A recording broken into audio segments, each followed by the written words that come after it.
Uy, grabe guys, meron na palang staking sa DAR Open Network. Wow. So kung meron kayong DAR at meron kayong land sa Mines of the Larnia, pwede nyo nang i-stake yan guys dito lang sa DAR Open Network. So punta lang kayo din sa website nila, lalagay ko dito sa description, and then ilagay nyo lang yung inyong wallet. At tara, discover natin kung anong meron dito sa DAR Open Network na to. Okay, so meron tayong dashboard dito. Alright. Okay, and level 2 na ako. Yan, nandito yung parang DAR ID ninyo. So, bago pala kayong makapag-login dito mismo sa dashboard, kailangan nyo munang gumawa ng account. At yan yung DAR ID na ito. Alright? And meron din silang mga recent use dito. Meron ding mga game assets na nakalagay dito coming soon. And I think the Larnia Legends yung isa sa mga pina-playtest nila dati. So, I think dito sa coming soon dyan magkakaroon ng The Larnia Legends and also The Larnia Nexus if I'm not mistaken. Ayan. So dito sa citizenship, I think kailangan yung mag-stake dito. Okay, so kailangan yung mag-stake ng 100 DAR ata yun guys. So check nyo na lang yung kanilang video para maging DAR citizen kayo. Okay, so ano bang benefits nyan? So meron kayong access sa DAR airdrop system and all its dedicated pools. Unlock more features of DAR Open Network, access to prototype release on the Larnia Launchpad, exclusive content and features for the Larnia Nexus, at access to citizen exclusive section of the Larnia Marketplace. Okay, so pwede ko rin siyang i-withdraw, pero pag withdraw ko to matatanggal na yung mga benefits ko na yan. Alright? And also, meron silang may exclusive quest. Okay, so meron silang quest din dito. Ayan, mga quest dito like onboarding. Yan, onboarding quest. Kailangan nyo lang tapusin yan and then mag-earn kayo ng XP para ma-level up nyo yung DAR ID level ninyo kagaya sa akin. Alright? So, level 2 na tayo guys and tuloy-tuloy lang natin magiging level 3 na tayo. And then, meron silang gaming quests dito. Okay, so laruin nyo lang yan. Nakalagay dito, play one day to recover hidden resources. So, laruin nyo lang yung Mines of the Larnia and then yung isa craft one booster.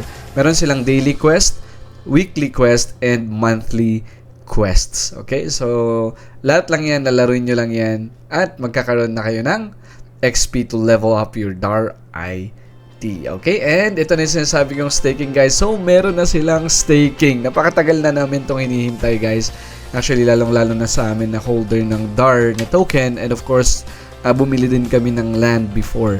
And so, meron silang DAR staking. Ayan, oh. Nag-stake na pala ako guys. Alright, so pwede nyong mag-enter ng kung magkano. For example, 1,000 which is or 10,000. And then pwede nyong iset yung lock-in period. Okay? So pwede nyo i-lock-in yan 365 days. Depende kung anong days, kung ilang days ang gusto ninyo. Okay, so and then click on stake lang. And then of course approve that using your MetaMask wallet. Okay, and also dito sa land staking, kung meron kang land, ayan, ilalagay mo lang dito. So, wala akong land kasi in-stake ko na yung land ko. Okay? Ayan. 4, guys, pwede rin pala, pwede nyong iset yung date din dito ng lock-in period. So, ako, ang ginawa ko, nag-lock-in ako ng 365 days. Alright? Dahil tiwalang-tiwala ako dito sa project na to. Of course, supporter tayo ng DAR Open Network and Mines of the Larnia. Alright? Ito na. So, ito dito sa pinakababa, ito yung dashboard kung ilan or magkano na yung kinita na stake mo. Alright, so right now, naka-accumulate na ako ng 109.88 DAR. O, diba? Laki. Actually, parang ano lang, nag-aantay ka lang dyan ng nag-aantay ka lang na mag-accumulate yung rewards. Pero guys, hindi ko yan pwedeng i-unstake or i-claim until 365 days. Okay? So remember, the longer you stake or the longer the lock-in period, the higher yung APY na tinatawag natin, APR or AYR, I'm sorry, okay, or average yield return and average estimated annual percentage rate. Okay, yan. Annual yield reward pala yung AYR. Anyway guys, yun lang yan. Alright, so ito yung DAR stake ko. Napakaliit lang yan, bala ko yung dagdagan. Alright, so ang ginagawa ko mostly kasi kapag nag-stake tayo parang monthly, parang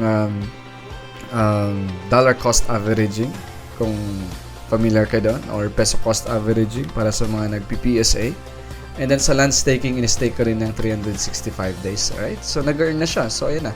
meron akong accumulated rewards na 109.89 DAR. Okay, so 1 week pa lang yata to na nag-stake ako. Alright, so times 9 yata. So this, siguro meron ako 900 pesos. Alright, so yun. By the way guys, lahat na sinasabi ko dito, of course, you have to be careful with your investment. Alright, so invest invest only the money that you can afford to lose, ika nga nila. Okay?